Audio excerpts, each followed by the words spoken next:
así de pie en reverencia a la palabra del Señor. Busque su Biblia en 2 de Pedro, capítulo 1.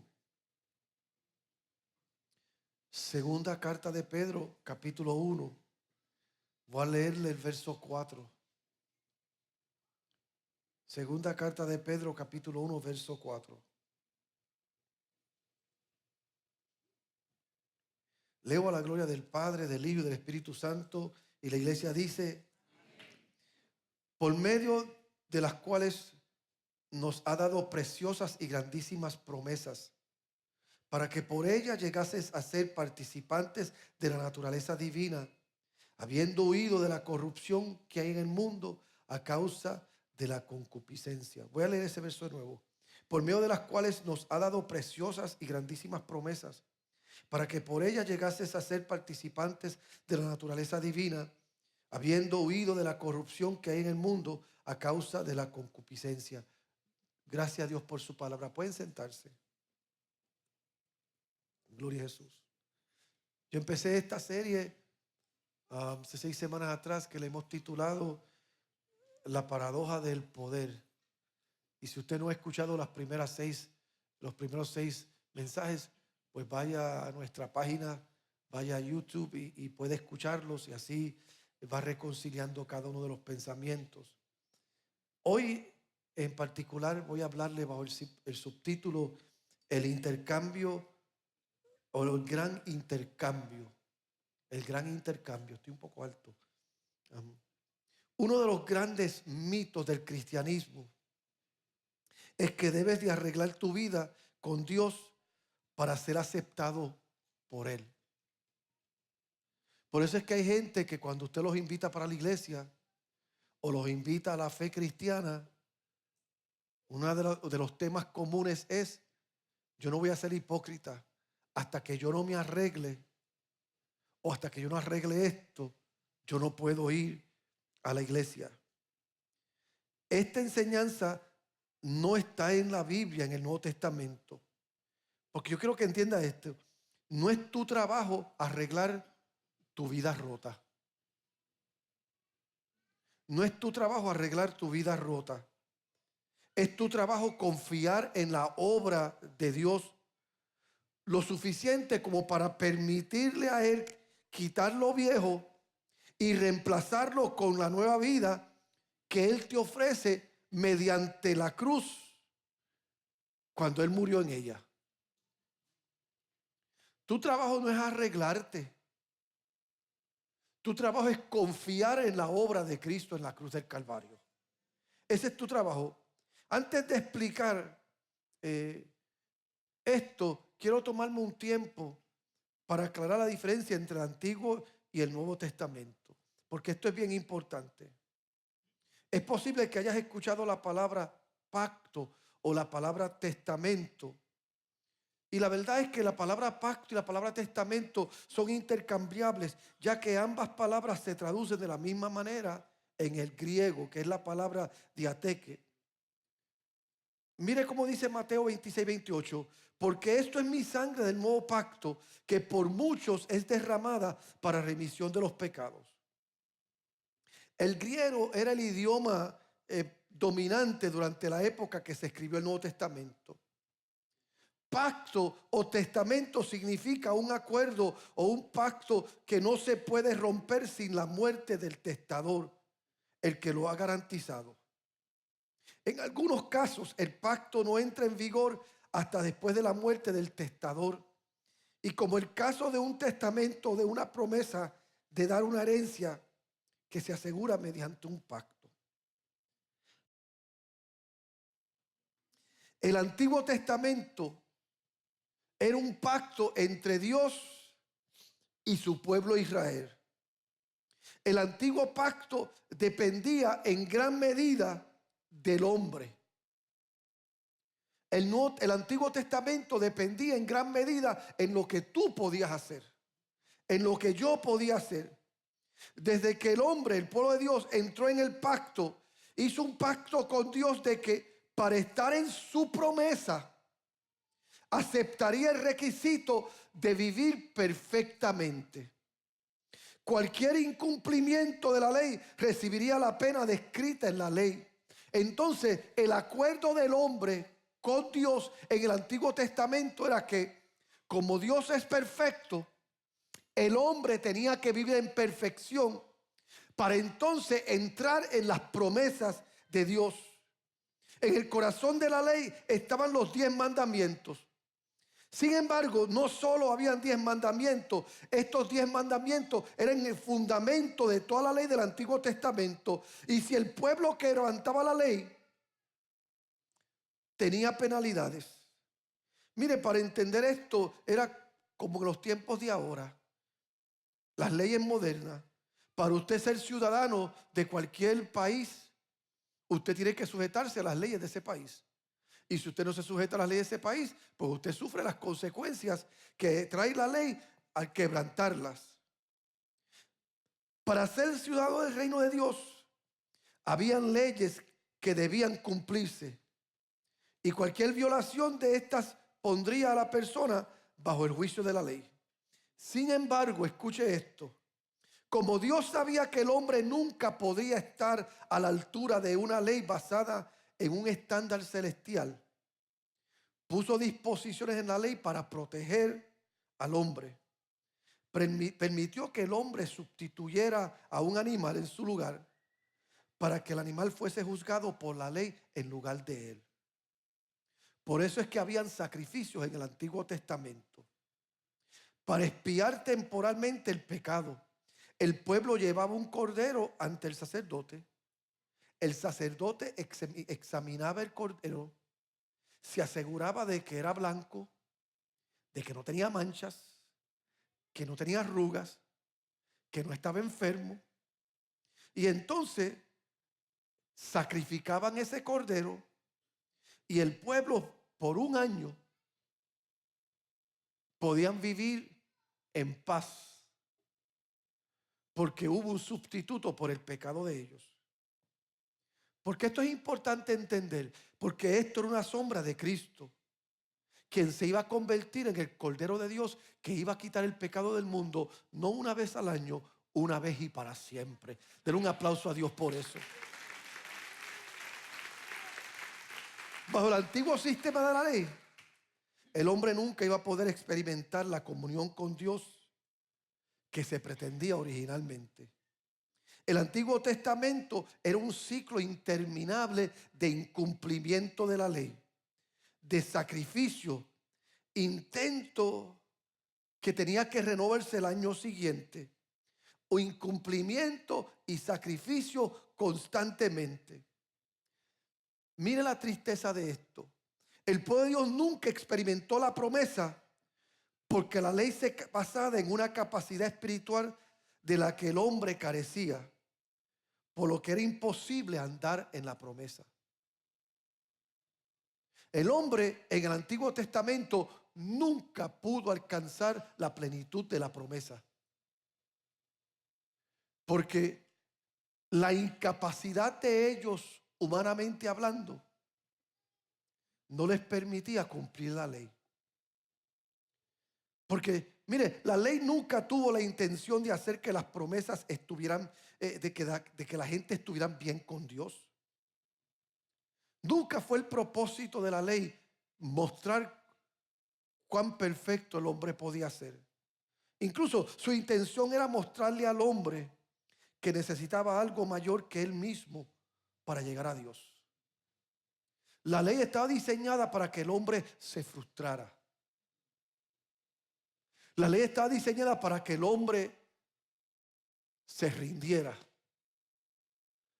Para que el hombre entendiera que por más que él quería no iba a poder. ¿Sabe cuál es lo triste de esto que le estoy hablando? Que la religión se resiste a la idea de que la ley no puede hacer que la gente sea justa. Todavía hay gente dentro del campo cristiano que insisten en que la ley es importantísima, es indispensable para el hombre estar bien con Dios. Y esto se debe a que muchos todavía creen que pueden hacerse buenos a sí mismos y nunca entienden que el propósito de la ley era exponer el pecado, no crear justicia. La ley es la prueba de fuego. Cuando se aplica la ley, o bien confirma que ya eres perfecto, o revela que te falta. Cuando tú vas al Antiguo Testamento y tú pretendes cumplir la ley y tú haces todo para guardar la ley del Antiguo Testamento, pasa una de dos cosas. O revela cuán perfecto tú eres, o revela cuán chueco tú estás. Y yo quiero que uses tu cerebro en estos momentos. ¿Cuál de las dos cosas tú crees que va a manifestar la ley?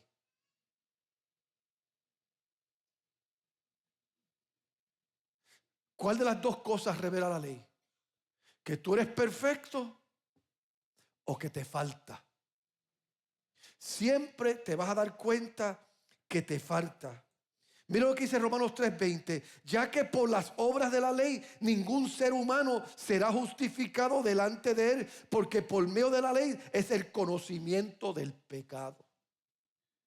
Mientras más tú conozcas la ley, mientras más tú tratas de conectarte a ella, más conocimiento vas a tener de que te falta. Permítame dar un ejemplo que revela nuestra imperfección. Y esto a lo mejor te va a volar la cabeza, porque muchos lo tenemos mal. Cuando le preguntaron a Jesús cuál era el mandamiento más grande, ¿qué dijo Jesús en Mateo 22:37? Amarás al Señor tu Dios con, diga conmigo, todo tu corazón y con toda tu alma y con toda tu mente. Lamentablemente, la enseñanza de la iglesia a menudo malinterpreta el punto de este pasaje. A Jesús se le presentó un grupo de hombres preguntándole cuál era el gran mandamiento.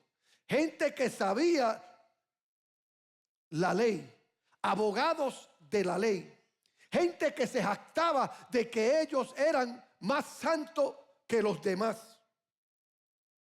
¿Y sabe qué hizo Jesús? ¿Alguna vez tú te has querido dar el guille de algo? ¿Alguna vez te has querido jactar tú de algo? Y tú te presentas con el tumbao de que sabes más. Los otros días yo fui a comer a un restaurante con un amigo pastor que yo quiero mucho. Y como era el aniversario de él, pues lo llevé a un restaurante bien fino. A mí me gusta mucho el restaurante. Los que te atienden, bien educado.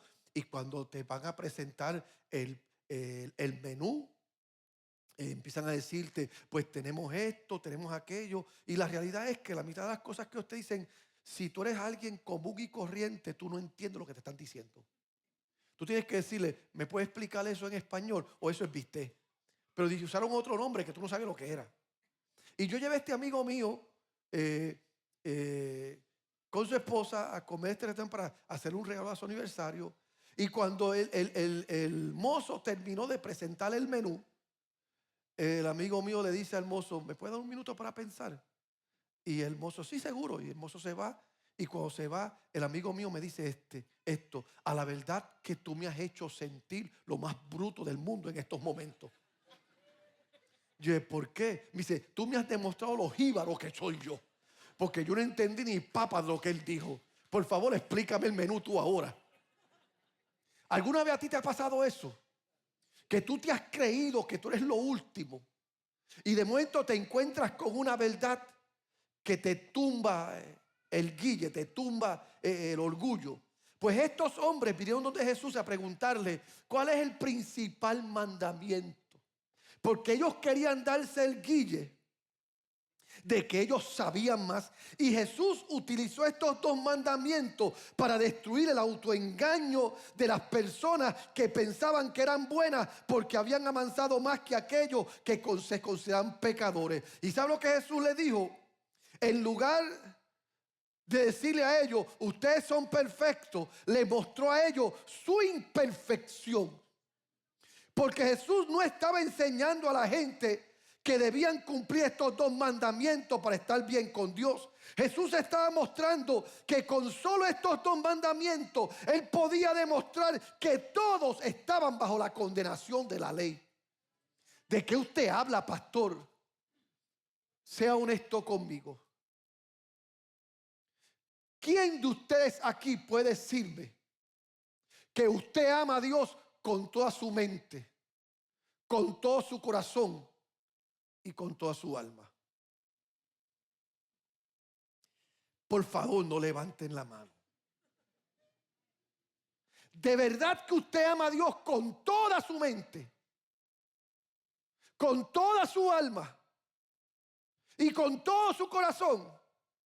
Mire, anoche era las 3 de la mañana y yo todavía no me había dormido porque mi mente estaba en un viaje que no me dejaba dormir. Y yo tengo que confesarle que como hasta las 3 de la mañana, mi mente, yo trataba ese Señor, dame paz, dame calma. Señor, el rufo de la iglesia. Señor, dame paz, dame calma. El cuartito que Albelo y José no han terminado. Señor, dame paz y dame calma. El trabajo que le falta al mando. Señor, dame paz y dame calma. El sonido que hace yo usando. Señor, dame paz. Es imposible que con toda mi alma, con toda mi mente y con todo mi ser, yo me entregue a Dios. No, pastor, de verdad yo con toda mi alma, cuando tú le estás dando a tu hijo, le estás dando con todo tu alma, con todo tu ser, con todo. Cuando estás peleando con tu esposo, cuando estás peleando con tu vecino, le estás dando a Dios con toda tu alma, con todo tu corazón, con toda tu mente. Cuando te estás saboreando un buen plato de bistec cebollado con arroz y habichuela, tú estás pensando en Dios. ¿Qué va? Estás pensando en Dios. Estás pensando en el plato que te estás comiendo.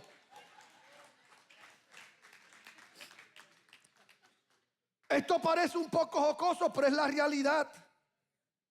Ese era el propósito de la ley. La élite religiosa y el borracho, ambos estaban bajo la misma condenación porque no podían guardar ni el mandamiento más básico de amar a Dios con todo lo que tenemos. Ese es el propósito de la ley. Que toda boca se cierre y todo el mundo quede bajo el juicio. Romanos 3:19. Y la pregunta es: ¿por qué Dios usa la ley para hacer que todos vean su culpa? ¿Por qué Dios hizo esto? ¿Por qué Dios estableció la ley para que el hombre viera su culpa y se sintiera culpable? La respuesta está en Romanos 3:21. Y era para poder revelar la promesa. Pero ahora, aparte de la ley, se ha manifestado la justicia de Dios, testificada por la ley y por los profetas. La ley te dice cuán malo tú eres. Cristo te dice qué bueno es Él. La ley te dice cuán mal tú estás. Cristo te revela cuán bien tú puedes estar si tan solo le crees a Él y confías en Él. Dale un aplauso a Jesús. La ley dice que si te vas a presentar a Dios, debe ser de la misma sustancia que Dios. Dios es amor, así que cualquiera que se presentase a Dios debe ser como Dios y amar con todo su corazón, amar con toda su mente, amar con todas sus fuerzas. Y nadie puede hacer eso, porque todo significa todo, 100%. Porque como dice Santiago 2:10, porque cualquiera que guardare toda la ley, pero ofendiera en un punto, se hace culpable de todos. O eres perfecto o estás bajo condenación de la ley. Y a menos que encuentres una manera de escapar de la ley, estás perdido. Y solo hay un escape: la muerte. Tienes que morir. Romanos 6:7 dice: porque el que ha muerto ha sido justificado por el pecado. Así que, ¿cómo yo entonces manejo este asunto del Antiguo Testamento y el Nuevo Testamento? ¿Voto el Antiguo Testamento porque me hace sentir culpable? No. Yo lo leo, yo aprendo, yo crezco. Y leyéndolo, aprendiendo, creciendo y madurando, me veo. Y veo que Dios es Dios y yo no. Leyendo el Antiguo Testamento veo que Dios es infinito y yo finito. Leyendo el Antiguo Testamento veo que todos mis esfuerzos serán siempre frustrantes, porque separado de Dios nada yo puedo hacer. Y aquí es donde aprendemos a lo que significa tener un intercambio. Ahora le damos a Cristo la verdad del antiguo pacto para aceptar la bendición del nuevo pacto. Ahora le digo a Él: me veo en el antiguo pacto y esto no me bendice. Así que te entrego esta parte de mi vida chueca, esta parte de mi vida quebrantada, esta parte de mi vida rota. Te la entrego para que ahora tú me des la cruz tuya, y a través de tu sacrificio en la cruz y por tu sangre yo sea limpiado de todo pecado.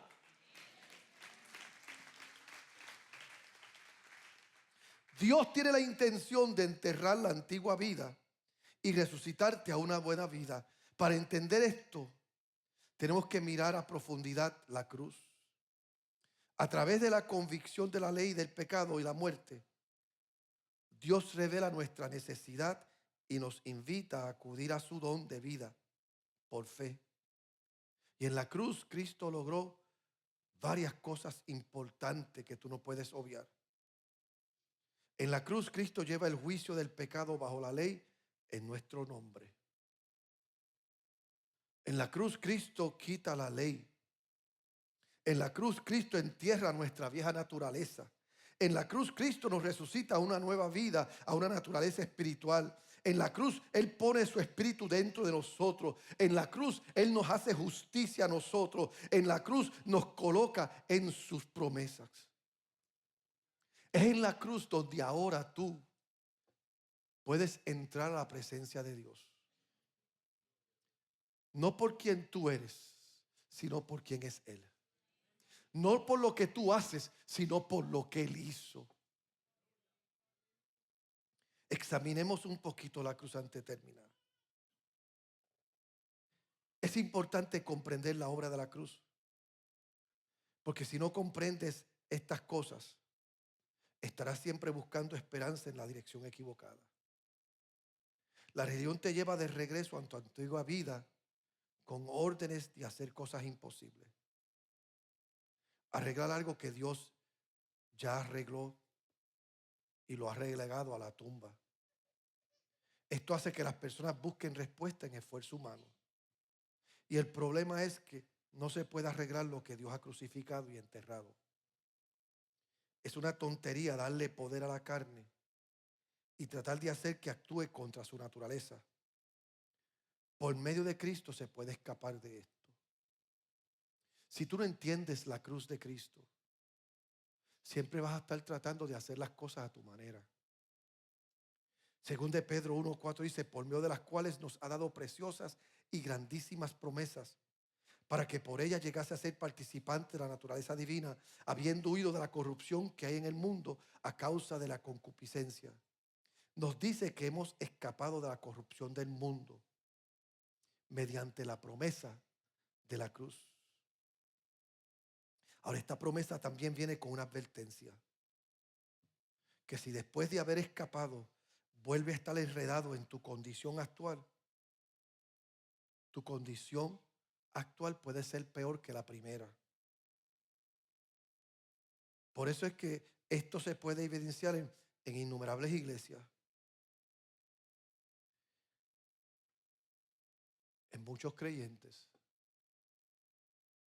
que una vez después de haber sido libres por el poder de la cruz, han vuelto a su antigua manera de vivir y no tienen paz y no tienen alegría.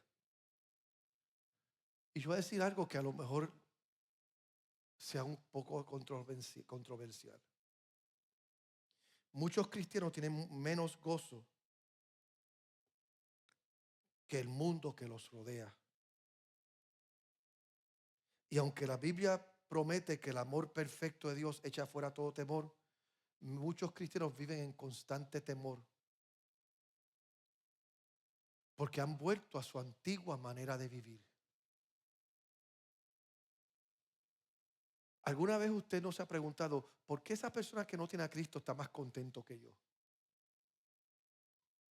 ¿Usted se ha preguntado eso? ¿Por qué ese que no es cristiano vive mejor que yo? Y parece que tiene todo en orden mejor que yo. ¿Te has preguntado eso? ¿Quieres que te conteste? Porque esa persona que está en el mundo está viviendo en su naturaleza normal. ¿Cuál es su naturaleza normal? La carne. Y opera dentro de su esfera carnal. Y cuando tú operas dentro de la esfera a la cual tú has sido diseñado, pues tú fluyes, aunque se está perdiendo. Se va a ir para el infierno. Va a pasar la eternidad sin Cristo. Pero está operando en su esfera natural. Tú que conociste a Cristo, que recibiste a Cristo, este es el problema. Ahora tienes mucho de Dios para ser feliz en el mundo y mucho del mundo para ser feliz en Dios. Y por eso, si te vas de la iglesia, no eres feliz. Y si estás en la iglesia, no eres feliz. Y por eso hay mucha gente allá afuera que son más felices que ustedes. Porque ellos están operando en su naturaleza. Ya tu naturaleza no es la carne. Ahora tú fuiste libre por el poder del evangelio. Pero ¿qué sucede? ¿Alguna vez tú has querido caminar con una carga que no te corresponde? Pues hay muchos que están cargando con un muerto. Un muerto que Jesús sacó de ti y lo enterró por medio de la fe, por medio del bautismo. Pero tú, como estás sin trabajo, te fuiste a trabajar al cementerio a desterrar muertos. Y ahora agarraste ese muerto que un día Cristo enterró y tú andas con él. Y la peste de lo que un día Dios te libertó está contigo. ¿Estás perdido? No estás perdido. ¿Te dejó Dios? No, Dios no te ha dejado. Es que estás atado a algo de lo cual un día Dios te libertó y ahora no puedes fluir en las promesas de Dios. Porque el que el Hijo os libertare, seréis verdaderamente libres.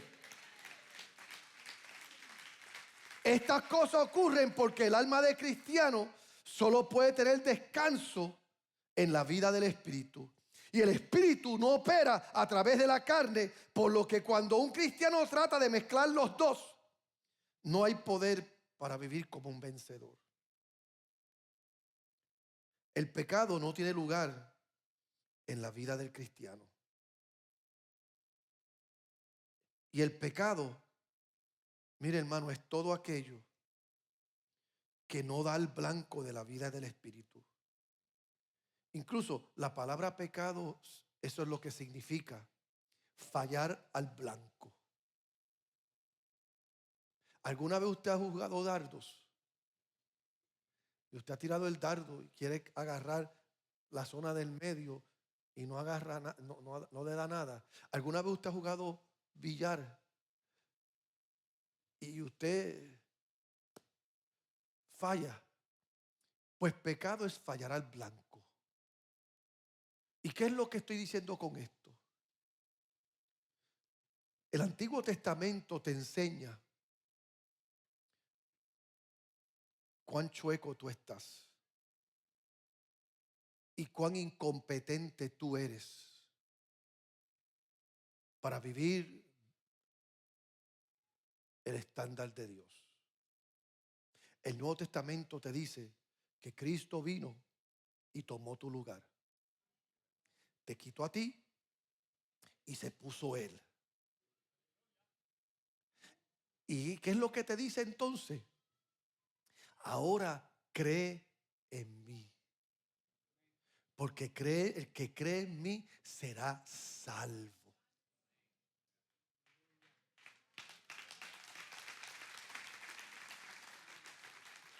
¿Y cómo es que tú fallas al blanco? Cuando tratas de hacerlo tú. Yo no vengo a la iglesia para ser salvo. Yo vengo a la iglesia porque soy salvo. Yo no adoro a Dios para que Dios esté contento conmigo. Yo adoro a Dios porque yo estoy contento con Él.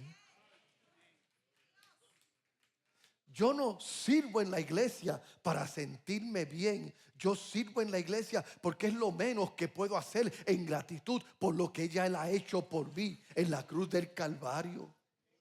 Yo no estoy y participo en 777 para ser más espiritual que los que no participan. Yo lo hago porque hay una hambre, hay una sed en mí de conectarme al propósito de Dios. ¿Qué es lo que le estoy diciendo? Cuando usted ha creído en Cristo Jesús y ha aceptado el sacrificio de Cristo en la cruz del Calvario, y usted deja que la naturaleza nueva de Dios se apodere de usted, ahora usted va a poder discernir, usted va a poder entender las cosas del Espíritu. ¿Y qué sucede? Las cosas que tú hacías antes ya no las hace más. Porque ahora hay una voz en ti que te habla, que te redarguye y que te dice, eso no agrada a aquel a quien tú sirves. Y de eso se trata este mensaje. Entonces mi pregunta a ustedes es esta. ¿Va a seguir usted viviendo y funcionando con una mentalidad atada a reglamentos, a dogmas, a enseñanzas que siempre te harán sentir mal? ¿O vas a mirar a Cristo Jesús y mirándole a Él, Él va a guiar el camino? Ahora no vas a hacer las cosas porque hay un código de conducta. Ahora vas a hacer las cosas porque hay una verdad en ti sellada por la obra del Espíritu Santo a través de la cruz de Cristo. Yo tuve que aprender esto porque por mucho tiempo yo era esclavo de ritos, de ceremonias. Y llegó un tiempo en que eso era insostenible. Ahora le sirvo a Dios porque le creo a Él y por lo que Él hizo por mí en la cruz del Calvario. Y cuando viene el enemigo a acusarme, cuando viene el enemigo a acusarme y a tratar de llevarme a esa antigua vida donde yo me valga de las cosas de las cuales Dios me liberó, ahora yo miro a Cristo y yo no tengo que ir al basurero de mi existencia muerta pasada para tratar de ser libre. Ahora yo miro a Jesús. Yo te invito a estar de pie.